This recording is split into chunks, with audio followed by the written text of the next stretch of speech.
اگر آپ کی کوئی حاجت ہے جو کہ پوری نہیں ہو رہی، غرض کسی بھی قسم کی حاجت ہو، امتحان میں کامیابی، نوکری ملنے کا مسئلہ، بے روزگاری، شادی میں رکاوٹ، غرض ہر جائز حاجت انشاءاللہ اس عمل سے ضرور پوری ہوگی۔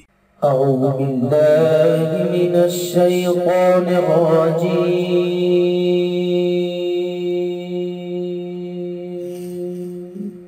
بسم اللہ الرحمن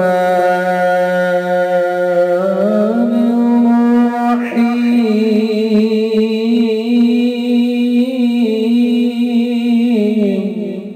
السلام علیکم دوستو میں ہوں عامل شاکر علی شاکر، اور میں آپ کو اپنے یوٹیوب چینل عملیات کی دنیا میں خوش آمدید کہتا ہوں۔ تو دوستو میں امید کرتا ہوں کہ میرے بھائی، میری بہنیں، میرے تمام دوست سب لوگ خیریت سے ہوں گے، اور میں دعا کرتا ہوں کہ اللہ پاک آپ سب کو خیر و عافیت سے رکھے۔ اللہ تبارک و تعالی آپ کی پریشانیوں کو دور فرمائے، اور جو لوگ بے روزگار ہیں اللہ پاک ان کی روزی کی پریشانی کو دور فرما کر ان کو اپنے غیبی خزانوں سے، اپنی غیبی مدد سے روزگار عطا فرمائے، آمین۔ تو دوستو آج جو میں آپ کے لیے ایک وظیفہ لے کر حاضر ہوا ہوں، یہ ہے ہر حاجت پوری ہونے کا وظیفہ۔ جو بھی مانگو گے ملے گا انشاءاللہ، نوکری، دولت، گاڑی، گھر، اچھا رشتہ اور بیماری سے شفا۔ یہ بہت ہی زبردست اور پاورفل وظیفہ ہے، اور یہ میرا آزمودہ عمل ہے۔ تو وظیفہ بتانے سے پہلے آپ دوستوں سے ایک چھوٹی سی گزارش ہے کہ اگر آپ میرے چینل پر پہلی بار آئے ہیں اور آپ نے ابھی تک میرے چینل کو سبسکرائب نہیں کیا تو آپ میرے چینل کو سبسکرائب کر لیں اور بن جائیں میرے چینل کے ممبر، تاکہ میں یوں ہی کوئی ویڈیو اپلوڈ کروں تو اس کا نوٹیفیکیشن آپ کو فوراً مل جائے۔ تو دوستو وظیفہ آپ غور سے سن لیجئے گا تاکہ آپ کی جو محنت ہے وہ ضائع نہ ہو۔ تو آپ نے اس وظیفے کو جمعرات والے دن سے شروع کرنا ہے۔ تو دوستو آپ سے میں صرف یہی ایک گزارش کروں گا کہ آپ جو بھی کوئی وظیفہ کیا کریں اس کو پورے یقین اور توجہ کے ساتھ کیا کریں، کیونکہ شک جو ہے وظائف کو ضائع کر دیتا ہے۔ تو اس لیے جب بھی کوئی وظیفہ کریں تو اس کو پورے یقین کے ساتھ کیا کریں، کیونکہ بعض میرے دوست اکثر یہ کہتے ہیں کہ ہم نے فلاں عمل کا بھی وظیفہ کیا، فلاں عمل کا بھی وظیفہ کیا، لیکن کچھ فائدہ نہیں ہوا۔ تو دوستو فائدہ تب ہوتا ہے جب آپ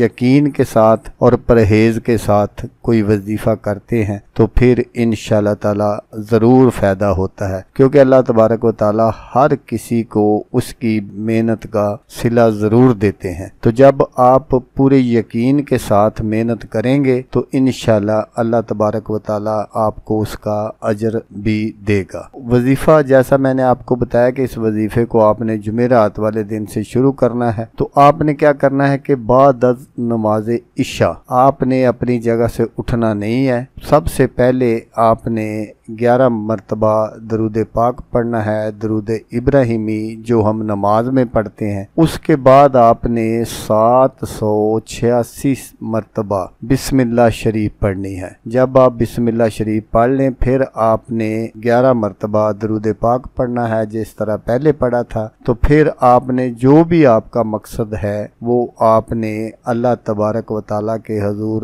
دعا کرنی ہے۔ اور اگر کوئی آپ کا ایسا مریض ہے جس کو کہیں سے بھی شفا حاصل نہ ہو رہی ہو، آپ جگہ جگہ سے علاج کروا کر تنگ آ چکے ہیں، ان کے لیے بھی یہ بہت ہی زبردست ہے۔ تو آپ نے کیا کرنا ہے، جب آپ یہ سارا عمل کمپلیٹ کر لیں جیسا میں نے آپ کو بتایا ہے، تو پھر آپ نے وہ جو مریض ہے اس پر آپ نے پھونک مار دینی ہے۔ اسی طرح آپ نے صبح فجر کی نماز کے بعد اس عمل کو دہرانا ہے۔ آپ نے اپنی جگہ سے اٹھنا نہیں ہے، تو پہلے آپ نے 11 مرتبہ درود پاک پڑھنا ہے، درود ابراہیمی جو ہم نماز میں پڑھتے ہیں۔ اس کے بعد بعد آپ نے اسی طرح 786 مرتبہ بسم اللہ شریف پڑھنی ہے، اور پھر آپ نے 11 مرتبہ درود پاک پڑھنا ہے۔ تو پھر جو بھی کوئی آپ کا مریض ہوگا اس پر آپ نے اسی طرح پھونک مار دینی ہے۔ آپ نے یہ عمل 7 دن کرنا ہے۔ 7 دنوں کے اندر آپ کا جو مریض ہے وہ انشاءاللہ